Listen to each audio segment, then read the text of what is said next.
Assalamualaikum anak-anak yang hebat, bagaimana kabarnya hari ini? Semoga anak-anakku dalam keadaan sehat dan selalu semangat untuk belajar.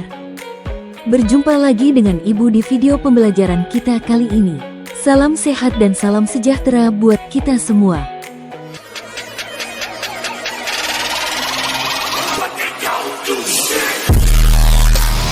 Anak-anak yang hebat, coba kalian perhatikan kedua gambar ini.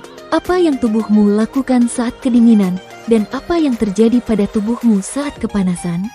Tahukah kalian bagaimana cara hewan-hewan tersebut bertahan hidup? Ayo kita cari tahu jawabannya dengan mempelajari mekanisme menjaga kestabilan suhu tubuh atau termoregulasi. Dengan tujuan pembelajaran yang harus kalian capai adalah dapat menjelaskan konsep mekanisme menjaga kestabilan suhu tubuh, termoregulasi, pada manusia dan hewan. Ayo anak-anak, simak penjelasannya sampai selesai ya. 1. Konsep dasar termoregulasi. Termoregulasi adalah proses yang dilakukan oleh makhluk hidup untuk mempertahankan suhu inti tubuh agar tetap stabil, meskipun terjadi perubahan suhu lingkungan. Kestabilan suhu tubuh ini sangat penting untuk memastikan enzim dalam tubuh dapat bekerja secara optimal, serta menjaga kelancaran proses metabolisme seluler. Termoregulasi adalah bagian dari homeostasis. Homeostasis yaitu kemampuan tubuh makhluk hidup untuk menjaga kondisi internal yang stabil dan seimbang. 2.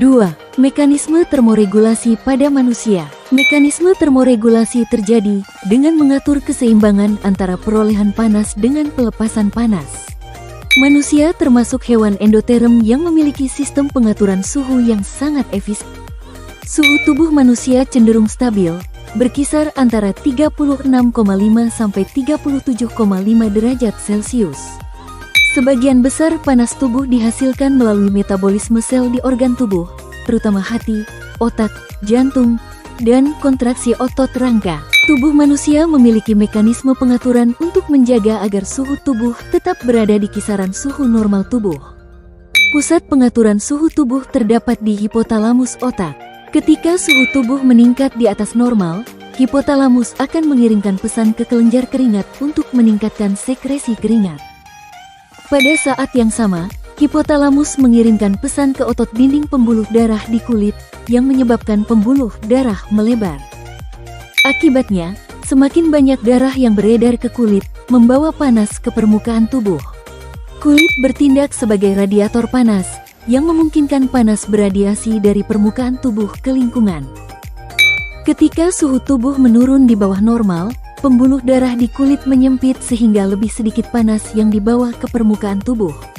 Saraf memerintahkan otot bergerak atau menggigil untuk meningkatkan suhu tubuh. Mekanisme menghadapi suhu panas atau kelebihan panas.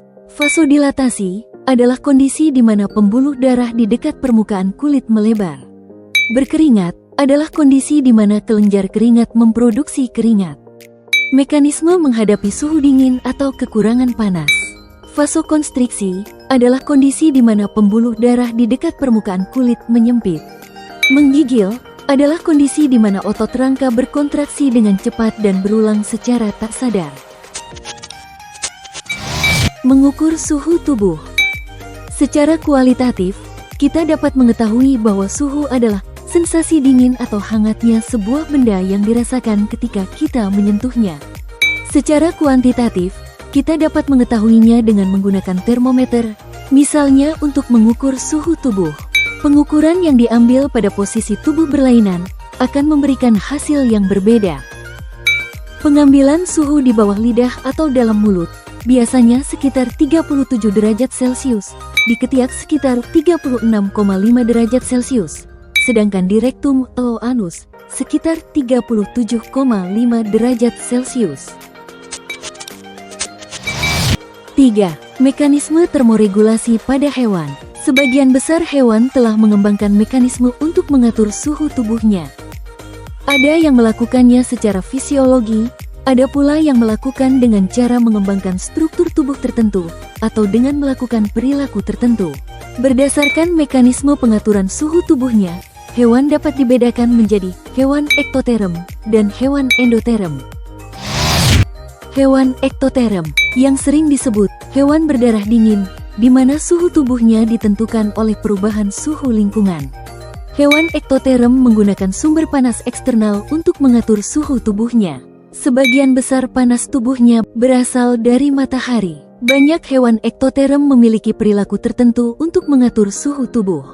Misalnya, kadal akan berdiam di liang bawah tanah di malam hari agar tubuhnya tetap hangat. Pada siang hari, kadal akan menyerap panas dengan berjemur di terik sinar matahari. Untuk mendinginkan suhu tubuhnya, hewan ektoterm melakukan hal-hal berikut. Bersembunyi di liang dan membangun sarang yang memiliki aliran udara untuk menghindari konveksi panas. Berendam di air, tanah dingin, atau lumpur untuk menghindari konduksi panas. Berteduh atau masuk ke liang untuk menghindari radiasi panas. Sementara untuk mendapatkan panas, hewan ektoterm melakukan hal-hal berikut. Membangun sarang yang kedap udara untuk mendapatkan panas secara konveksi. Berbaring di batu panas untuk mendapatkan panas secara konduksi. Berjemur untuk mendapatkan panas secara radiasi. Contoh hewan ektoterm adalah hampir semua jenis ikan, salmon dan hiu. Amfibi, yaitu katak, salamander, dan kadal air. Reptil, yaitu ular, kura-kura, buaya, dan kadal. Invertebrata, yaitu serangga dan hewan tanpa tulang belakang lainnya. Hewan endoterm, yang sering disebut hewan berdarah panas, mendapatkan sebagian besar panas tubuhnya melalui proses metabolisme. Beberapa hewan endoterm memiliki perilaku khusus atau struktur tubuh khusus untuk mengatur suhu tubuhnya, misalnya dengan hibernasi, estivasi, atau migrasi. 1. Perilaku untuk mengatur suhu tubuh. Ketika cuaca lingkungan turun, banyak hewan endoterm menurunkan suhu tubuhnya di bawah normal. Kondisi ini disebut torpor. Torpor adalah kondisi penurunan aktivitas fisiologis pada hewan yang ditandai dengan penurunan suhu tubuh dan laju metabolisme secara terkendali untuk menghemat energi saat menghadapi kondisi sulit seperti kelangkaan makanan atau suhu ekstrim. Dalam keadaan torpor, metabolisme akan menurun drastis. Laju pernapasan dan denyut jantung menurun, serta hewan menjadi kurang responsif terhadap rangsang eksternal. Hibernasi adalah keadaan tidur atau istirahat panjang pada hewan atau torpor dalam jangka waktu lama untuk bertahan hidup selama musim dingin atau saat makanan langka. Misalnya, beruang kutub melakukan hibernasi di musim dingin. Estivasi adalah torpor yang disebabkan oleh kekurangan makanan atau air selama musim panas. Selama estivasi, biasanya hewan bersembunyi di liangnya. Misalnya, lemur bersembunyi di lubang pohon selama musim panas. Burung dan mamalia juga memiliki mekanisme adaptasi perilaku untuk mengatur suhu tubuh. Tupai tanah mengatur posisi ekornya untuk menaungi tubuhnya dari sinar matahari. Gajah menyemprot tubuhnya dengan air untuk mendinginkan tubuh. Badak berkubang di lumpur untuk mendinginkan tubuh. Dan kucing menjilati bulunya, grooming, untuk menguapkan air liur. 2. Struktur tubuh untuk mengatur suhu tubuh.